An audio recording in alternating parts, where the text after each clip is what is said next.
Le passage du Tour de France en province de Liège serait une opération blanche pour les finances publiques. C'est ce que dévoile l'étude sur les retombées économiques et médiatiques de l'événement, réalisée par une vingtaine d'étudiants en marketing de la Haute École de la province de Liège. Je crois qu'il est clair que la province, des villes telles que Huy et telles que Serein ne s'inscrivent pas dans le secteur marchand. Quand elles accueillent le Tour de France, ce n'est pas pour gagner de l'argent, mais à tout le moins, elles doivent s'assurer que l'opération n'est pas une opération, je veux dire, ce n'est pas une poche trouée, donc c'est une opération qui, économiquement, est justifiable, tient la route. Et je crois que l'étude le conclut. On regarde combien de personnes sont présentes sur le site. Nous faisons une étude quantitative tout à fait classique, en veillant évidemment à échantillonner correctement. Et donc nous interrogeons plusieurs personnes, plusieurs centaines de personnes en leur demandant qui ils sont, d'où ils viennent, ce qu'ils font. Donc couplent-ils leur activité Tour de France avec une autre activité, par exemple un restaurant, un logement.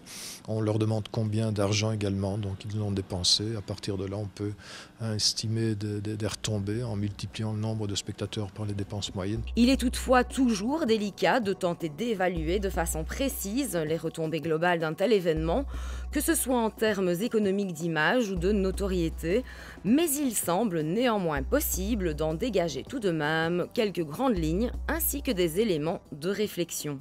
Quand on voit les retombées médiatiques, le nombre de pays, de chaînes de télévision qui retransmettent en direct l'événement, le nombre de gens qui le suivent sur les réseaux sociaux, quand on voit aussi le nombre de gens qui sont au bord de la route, c'est un événement absolument extraordinaire. Si l'on devait s'offrir des espaces médias payants pour faire la publicité, promouvoir l'image de Liège à l'étranger, ce serait tout bonnement impayable. Ici, dans le cas du Tour de France, 3 niveaux de retombées ont été mis en évidence. Des retombées directes qui sont financières et immédiates, des retombées indirectes et externes comme la notoriété, l'image internationale d'une région, d'une ville ou d'une province, ou encore des retombées indirectes et internes qui représentent le sentiment des habitants ou encore leur fierté d'être en première ligne d'un tel événement. Il y a un vrai savoir-faire de la province de Liège, et je crois aussi d'ASO en termes d'organisation, et parce que cette qualité professionnelle a fait qu'on a appris à mieux se connaître et à s'apprécier. Mais ça part du professionnel. On ne se connaissait pas avant. Et ça, c'est un élément absolument capital. Et le fait aussi d'être proche des gens est facile d'accès. Parce que le cyclisme, c'est ça. Il faut qu'on puisse aller voir les gens, les interroger, etc., leur demander, même s'ils ont d'autres choses à faire, leur parler. Et ça existe. Le cyclisme, ce sport où on peut approcher les champions, alors peut-être un peu moins qu'autrefois, mais tellement plus que dans les autres sports encore aujourd'hui en 2015. Cette chose-là, elle doit se ressentir aussi à travers les élus et à travers les organisateurs du Tour de France.